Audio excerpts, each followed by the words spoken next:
Olá galera, tudo bem? Na aula de hoje a gente vai conversar um pouquinho sobre um cara muito importante para a biologia, muito importante para a classificação dos seres vivos. Nada mais nada menos do que o Linneu, ou Linné, né? Ele não foi assim tão importante, né? Ele só fundou a Real Academia de Ciências da Suécia, né? Ele só participou do desenvolvimento da criação da escala Celsius, né? Ele só criou um sistema de nomenclatura binomial, aquele que a gente usa o gênero e a espécie, né, para criar o nome científico. Então, assim, né? Tô brincando, galera. O cara foi muito importante, o cara é muito bom para a biologia aí, né? Ele foi botânico, ele foi zoólogo, ele foi médico.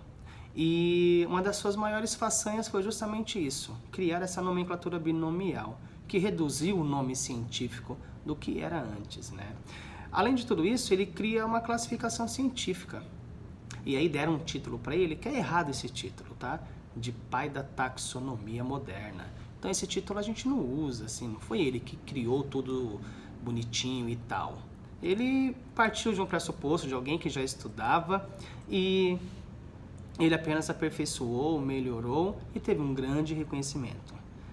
Então, nossa aula de hoje fala sobre categorias taxonômicas.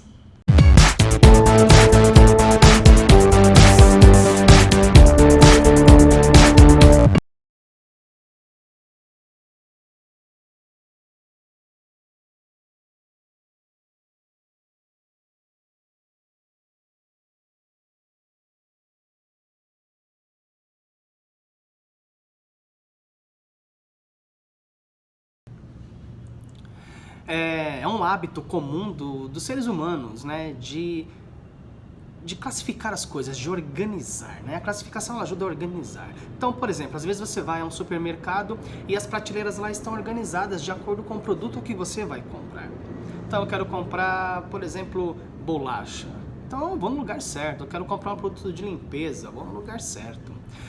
Há muito tempo atrás, as locadoras, né, quando elas existiam, também elas eram classificadas assim, para facilitar o acesso, para ser mais dinâmico. Então, filme de comédia era a prateleira X, filme de terror, prateleira Y. Hoje as plataformas de streaming fazem isso, né? Quando vocês escolhem lá os vídeos, os filmes que vocês querem assistir, que vocês gostam, que vocês curtem, ela já classifica para vocês para ficar mais fácil depois de vocês acharem. E aí, com os seres vivos, não ia ser diferente. A primeira pessoa que a gente tem assim registro que fez essa classificação foi o Aristóteles. Então, primeiramente, ele dividiu os seres vivos em dois grandes grupos. Um grupo que tinha sangue e um grupo que não tinha sangue. Só que mesmo com essa grande divisão aí em dois grupos, ele percebeu que tinham características em comuns em alguns grupos. Então, ele subdividiu isso. Então ele colocou de um lado, por exemplo, os animais que botavam ovos e do outro os animais que não botavam ovos. E assim ele ia testando que mesmo ele dividindo em grupos menores, tinham características iguais e ele continuava aí subdividindo.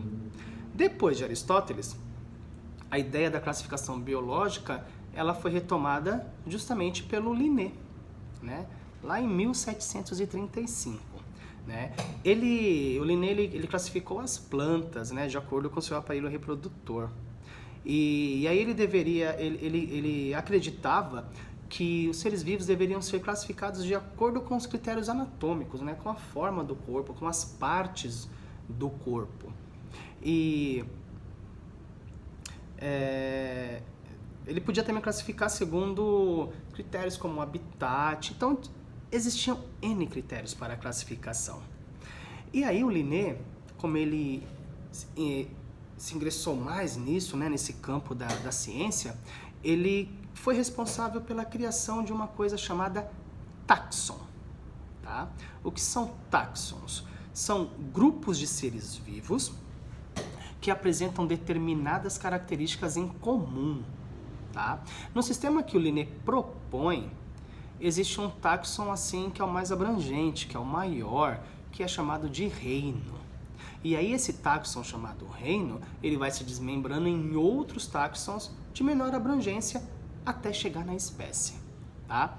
No caso, então, a espécie seria o táxon mais básico da classificação, né? Uma vez que nesse grupo estão apenas os organismos únicos e com características que não são encontradas em nenhum outro ser, tá? Hoje em dia, uma espécie pode ser definida como um grupo de organismos semelhantes que conseguem se reproduzir em condições naturais e produzir descendentes férteis. Tudo bem? Acima da espécie, nós encontramos o gênero. O gênero é um grupo que possui espécies semelhantes. Logo após o gênero, nós temos a família. Na família, se agrupa um conjunto de gêneros semelhantes. Nessa sequência, a gente encontra a ordem, que nada mais é do que um grupo de famílias, com características próximas. Acima desse táxon fica a classe, que pode ser definida como um grupo de ordens bastante similares. O filo aparece logo em seguida, agrupando as classes semelhantes. E aí, por fim, nós temos aí o reino, que é o conjunto dos filos e o grupo mais abrangente de todos. Tudo bem, galera?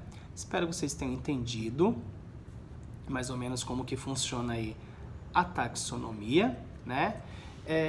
Só mais uma coisinha, né? É importante destacar que no sistema proposto originalmente pelo Linné, não existiam os táxons família, filo, que só foi acrescentado depois, né? Outros táxons também intermediários que são usados hoje em dia, por exemplo, como subfilo, infraclasse, superclasse, superfamília, subfamília e subgênero, não são comuns, talvez não estejam na apostila de vocês, mas eles existem.